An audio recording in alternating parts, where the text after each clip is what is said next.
মহিলা সাহাবী নবীর দরবারে আসছি, ইয়া রাসূলুল্লাহ, আমি তো জেনা করে ফেলছি, জেনার কারণে আমি অন্তঃসত্ত্বা হয়েছি। হে মা বোনেরা, ওয়াজটা শুনিয়া যান। মহিলা সাহাবী এসে বলল, হুজুর, আমি তো জেনা করে ফেলছি, জেনার কারণে আমার পেটে বাচ্চা এসে গেছে। এখন আপনি আল্লাহর ফয়সালা অনুযায়ী আমার ফয়সালা করে দেন গো নবীজি। আমি আল্লাহকে ভয় করতেছি, আমার কি উপায় হবে? আল্লাহ বলেন, ইন্নামাল মুমিনুন, মুমিন তো তারাই, নিশ্চয় তারাই মুমিন, ইদা যুকিরাল্লাহু ওয়াজিলাত কুলুবুহুম, আহা, যখন আল্লাহর স্মরণ আসবে, আল্লাহর ভয়ে তার অন্তরটা থরথর থরথর করে কাঁপতে থাকবে। আল্লাহ ভুল হয়ে গেছে, আল্লাহ ভুল হয়ে গেছে, আল্লাহ আমার উপায় কি হবে?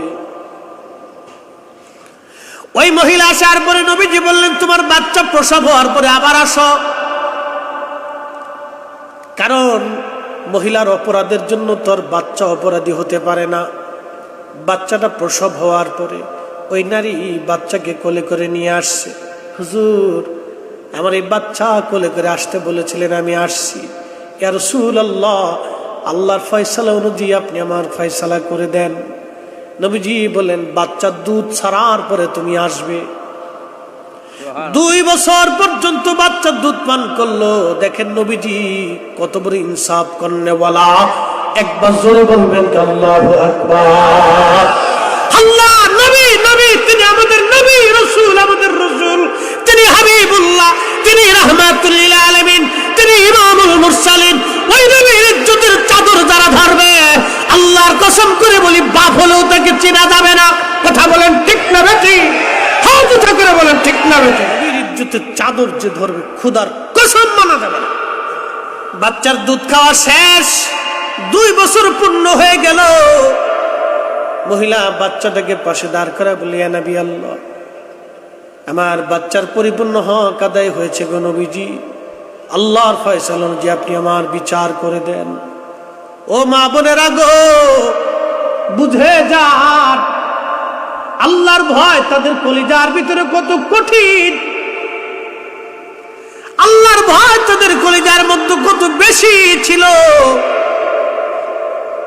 বাচ্চাটা পাশে দাঁড়া করে মা বলতেছে, হুজুর ফয়সালা করে দেন। আল্লাহর নবী বলেন, সাহাবীরা রে, মাটি খনন করে তার মাজা পর্যন্ত, পেট পর্যন্ত মাটির মধ্যে দাফন করে তাকে পাথর মারা হোক। এটার নাম রজম।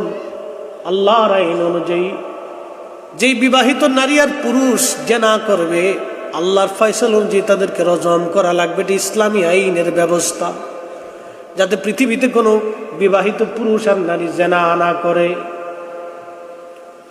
ওইভাবে মহিলাকে পাথর মারা শুরু হয়ে গেল। পাথরের আঘাতে রক্তগুলি ফিনকি মেরে একজন সাহাবীর গায়ে লাগলো। সাহাবী ধিক্কার দিয়ে বলা, নাপাক রক্ত, এই একটা খারাপ মহিলার রক্ত আমার গায়ে লেগে গেল। আল্লাহর নবী ধমক দিয়ে বলেন, এই সাহাবী, এই নারীকে খারাপ বলবে না। পৃথিবীর মধ্যে যদি তোমরা কোনো জান্নাতি মানুষের চেহারা দেখতে চাও, এই নারীর দিকে তাকাও। এই নারী আল্লাহর জান্নাতি বান্দি। একবার জোরে বলবেন কি আল্লাহু আকবার। কারণ কি? আল্লাহর ভয় বারবার আসছে, হুজুর আমি অপরাধ করে ফেলছি, আপনি আল্লাহর ফয়সালা করে দেন। সে তার জীবনের শেষ সময় পর্যন্ত আল্লাহর ফয়সালার জন্য অপেক্ষা করেছিল। নবী ধমক দিয়ে বলেন, এই সাহাবীরা, দুনিয়ার থেকে কোনো জান্নাতি নারীর চেহারা যদি দেখতে চাও, তো এই মহিলার দিকে তাকাও। সে আল্লাহর জান্নাতি, সে আল্লাহর জান্নাতি। সে জীবনের বহু বছর আল্লাহকে ভয় করেছে, সে আল্লাহর জান্নাতি। তাকে জাহান্নামী মনে করবে না, সে আল্লাহর জান্নাতি। একসাথে বলা যাবে সুবহানাল্লাহ।